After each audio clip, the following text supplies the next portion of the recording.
सभी महानुभावों को मेरा सादर जय जिनेंद्र।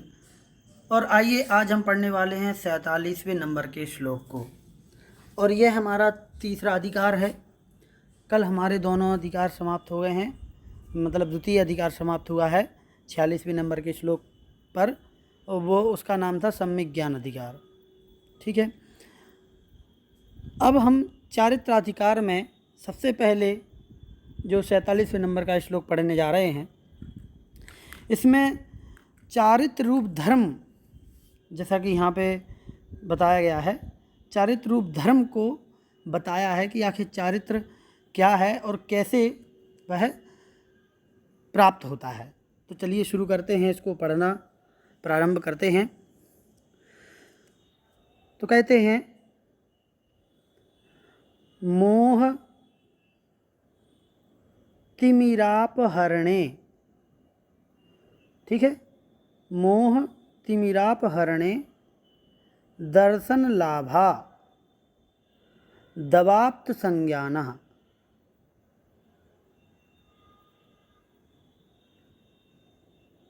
ठीक, फिर नीचे रागद्वेष निवृत्तै, रागद्वेष निवृत्त्यै, ठीक है, अच्छे से पढ़ना, निवृत्त्यै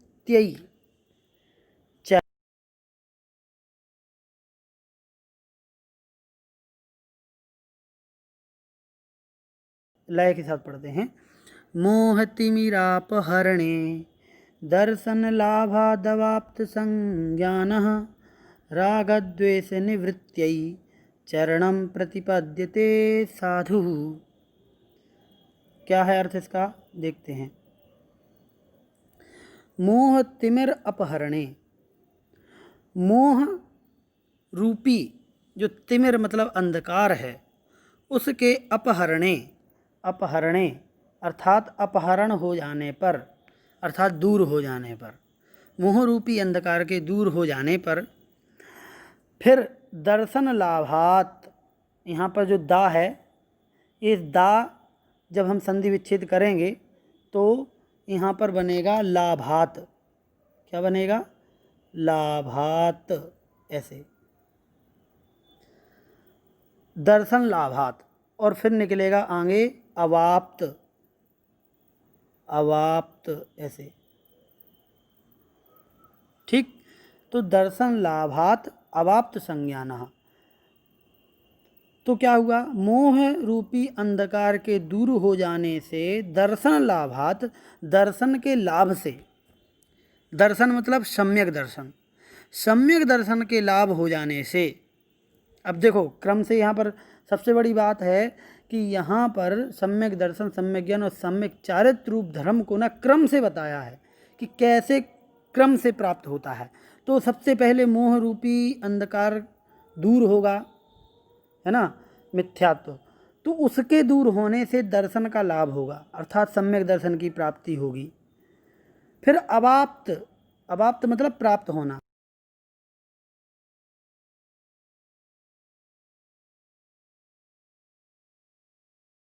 दर्शन, दर्शन लाभ होगा,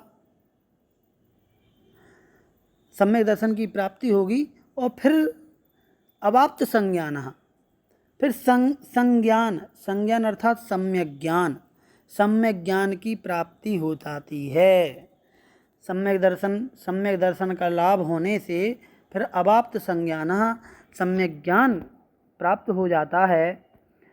इसलिए आगे कहते हैं कि राग द्वेष निवृत्त्यै, राग और द्वेष की निवृत्ति के लिए, ठीक है, चरणम प्रतिपद्यते साधु, जो साधु अर्थात सज्जन व्यक्ति हैं, वह चरणम प्रतिपद्यते, चरण का अर्थ है यहाँ पर सम्यक चारित्र, चरण मतलब यहाँ पर आप पैर नहीं लेना, है ना, चरण मतलब सम्यक चारित्र को प्रतिपद्यते प्राप्त होता है। कौन, साधु, साधु का मतलब सज्जन भी ले सकते हैं, भव्य जीव भी ले सकते हैं। ठीक, भव्य जीव लेंगे, और इस प्रकार से वह राग द्वेष से छूट जाता है। तो तो यहाँ पर राग द्वेष की निवृत्ति कैसे होती है, तो उसको यहाँ पर सीधे सीधे बताया गया कि चारित्र के माध्यम से ही राग द्वेष की निवृत्ति होगी। ठीक है, ये बताया गया है। और राग द्वेष की निवृत्ति चारित्र से होगी, तो चारित्र कैसे प्राप्त होगा, तो वो होगा जब मोह रूपी अंधकार यहाँ से दूर हो जाएगा और उसके कारण से सम्यक दर्शन प्राप्त होगा, और सम्यक दर्शन के प्राप्त होते ही हमारा ज्ञान सम्यक ज्ञान कहलाएगा। इस प्रकार से फिर हम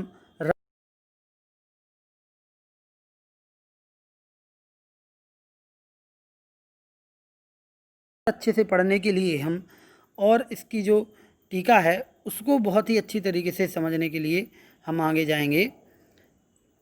यहाँ से आपको सबसे जो समझने की चीज़ है वो यहाँ से है कि देखिए इसमें बिल्कुल स्पष्ट तरीके से बताया है, इसलिए मैंने खोल के रखा है। कई चीज़ें हैं जो छूट जाती हैं, लेकिन यहाँ पर आपको जो ज़रूरी है वो सारी चीज़ें यहाँ पर शॉर्ट में दी हुई हैं। इस श्लोक में स्वामी समंतरबद्ध महाराज ने सम्यक दर्शन, सम्यक ज्ञान और सम्यक चारित्र की प्राप्ति का क्रम और चारित्र धारण करने का प्रयोजन उत्तम रीति से प्रकट किया है। ठीक है, इनका क्रम बताया है और चारित्र धारण करने का प्रयोजन क्यों है चारित्र धारण करना वो बताया है। तो कहते हैं कि मोह कर्म के दो भेद हैं। क्या है?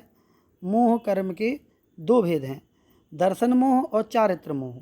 ठीक, दर्शन मोह के उदय से जीव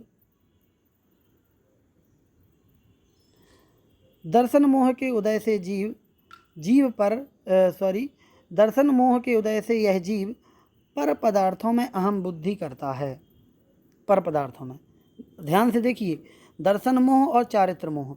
दर्शन मोह के कारण क्या होता है?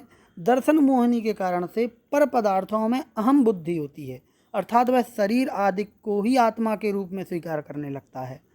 तो श्रद्धान गड़बड़ हो जाता है, तो वह मिथ्या दृष्टि बन जाता है दर्शन मोह। और ऐसा श्रद्धान करता है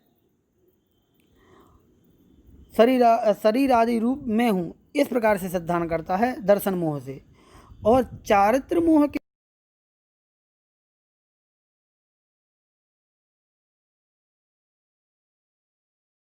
बुद्धि करता है। क्या बताया? चारित्र मोहनी का जब उदय होता है तो बद्ध कर्म अर्थात जो पहले से कर्म बंधे हुए हैं, और नो कर्म जो हमारा शरीर है, तो ये बंधे हुए हैं हमारे आत्मा से, और अबद्ध अर्थात जो बंधे नहीं हैं, जैसे स्त्री पुत्र धन धान्य आदि जो चीज़ें हैं, इन सभी में बद्ध और अबद्ध दोनों प्रकार की वस्तुओं में ममत्व बुद्धि करता है, अर्थात ये चीज़ मेरी है। ठीक, अब दो चीज़ें हैं, दर्शन मोहनी का काम अलग है और चारित्र मोहनी का काम अलग है। दर्शन मोहनी के कारण से वह पर पदार्थों में अहम बुद्धि करता है कि मैं हूँ, ये शरीर ही मैं हूँ, ऐसा मानना। और चारित्र मोहनी के कारण से दूसरी चीज़ों को वो अपना मानता है। ये दोनों में अंतर है।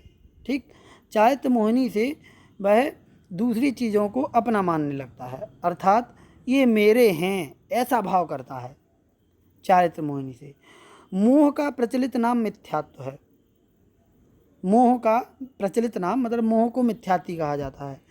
यह मिथ्यात्व अंधकार के समान कहा गया है। ठीक है, क्योंकि जिस प्रकार अंधकार जो है वह नेत्र की दर्शन शक्ति, जो आँखों की जो देखने की शक्ति है, उसकी सामर्थ्य को प्रकट नहीं होने देता। जब अंधेरा हमारे आँखों के सामने होता है तो आँखें भले अच्छी हों देखने लायक, लेकिन अंधेरे के कारण से वस्तु हमें दिखाई नहीं देती है। उसी प्रकार से जो मिथ्यात्व रूपी अंधकार है वह क्या करता है? वह भी वस्तु को या फिर तत्व को सही नहीं समझने देता, ये मिथ्यात्व करता है। ठीक, तो उसी प्रकार से मिथ्यात्व भी है। इस जीव की दर्शन शक्ति समीचीन श्रद्धा रूप सामर्थ्य को प्रकट नहीं होने देता। कौन? मिथ्यात्व। दर्शन शक्ति अर्थात समीचीन श्रद्धा, जो सम्यक श्रद्धा है, उसको वो प्रकट नहीं होने देता। जब इस जीव का मिथ्यात्व रूपी अंधकार नष्ट हो जाता है, ठीक है। अब जब हम दर्शन मोहिनी या फिर मिथ्यात्व रूपी जो अंधकार है उसको नष्ट कर देते हैं, तभी इसे सम्यक दर्शन की प्राप्ति होती है। और सम्यक दर्शन की प्राप्ति होते ही उसका ज्ञान सम्यक ज्ञान में परिवर्तित हो जाता है, अलग से नहीं होता, वही ज्ञान सम्यक ज्ञान कहलाता है। ठीक।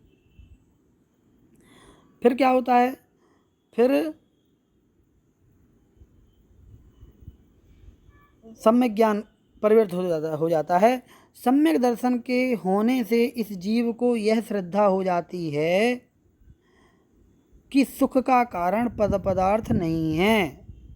सम्यक दर्शन जैसे ही प्राप्त होता है तो उसे ये विश्वास हो जाता है कि सुख का कारण पर पदार्थ नहीं है, किंतु आत्मा की निराकुल परिणति ही है। आत्मा निराकुल रूप से जब परिणमन करता है तभी वास्तविक सुख होता है, पर पदार्थों में सुख नहीं। ऐसी श्रद्धा के होते ही उसका पर पदार्थ से अहम भाव नष्ट हो जाता है। देखिए, क्रम से समझना। सम्यक दर्शन जैसे ही प्राप्त होगा तो उसे ये पता चल जाएगा कि पर पदार्थों से सुख नहीं है, और जब उसे पर पदार्थों से सुख की जो अभिलाषा है वो छूटेगी तो उसका पर पदार्थों से अहम भाव नष्ट हो जाएगा।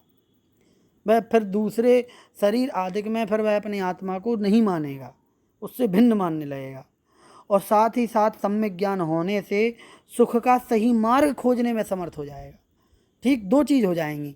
पहले तो ये शरीर मेरा नहीं है और इसमें सुख नहीं है, इसलिए ये शरीर मेरा नहीं है और मैं शरीर नहीं हूँ, आत्मा अलग है शरीर अलग है, ये सम्यक दर्शन से। और फिर सही सुख कहाँ मिलेगा वो सम्यक ज्ञान खोज के देगा। अब ये तो पता चलेगा सम्यक दर्शन से कि मैं आत्मा हूँ, स्वतंत्र हूँ और शरीर आत्मा से भिन्न है, ये सम्यक दर्शन से प्राप्त पता चल गया। लेकिन सम्यक ज्ञान हमें जाना कहाँ है वो बतलाएगा, सम्यक ज्ञान हमें रास्ता दिखाएगा, ऐसा। ठीक। तो इस प्रकार से सम्यक दर्शन और सम्यक ज्ञान के प्राप्त हो जाने से पर पदार्थों में ममत्व बुद्धि हट जाती है, और इसके हटते ही राग द्वेष दूर हो जाते हैं। जिसके राग द्वेष दूर हो जाते हैं वह सम्यक चारित्र को अनायास प्राप्त हो जाता है। ठीक है, जैसे ही राग द्वेष खत्म होगा वो सम्यक चारित्रवान बन जाएगा। दूसरे शब्दों में यह कहा जा सकता है कि राग द्वेष की निवृत्ति होना ही चारित्र है। जब तक ऐसा चारित्र प्राप्त नहीं होता तब तक जीव कल्याण को प्राप्त नहीं हो सकता। तो इस प्रकार से हमने बहुत ही गहरी बात यहाँ पर बताई हैं और बेसिक भी हैं। जब तक हमें ये चीज़ समझ में नहीं आएगी तब तक हम कुछ नहीं समझ सकते। इसलिए इस क्लास में हमने मुख्य रूप से ये समझने का प्रयास किया है कि सम्यक ज्ञान, सम्यक दर्शन, इन दोनों के माध्यम से हमें एक राह मिलती है, सही श्रद्धान मिलता है, और इन दोनों की जब प्राप्ति होती है तब ही व्यक्ति राग द्वेष को छोड़ने के लिए चारित्र धारण करता है। तो सम्यक चारित्र को धारण करने का प्रयोजन क्या है? राग द्वेष को छोड़ना। और जैसे ही वह चारित्र में वृद्धि करता है, छठवें गुण स्थान में मुनि बनेगा, तो वहाँ पर पूरा राग द्वेष खत्म नहीं हुआ, लेकिन मुनि बनने के बाद ही आगे का राग द्वेष पूरा खत्म होगा 10वें गुण स्थान में पहुँच करके। तो ये समझने की बात है।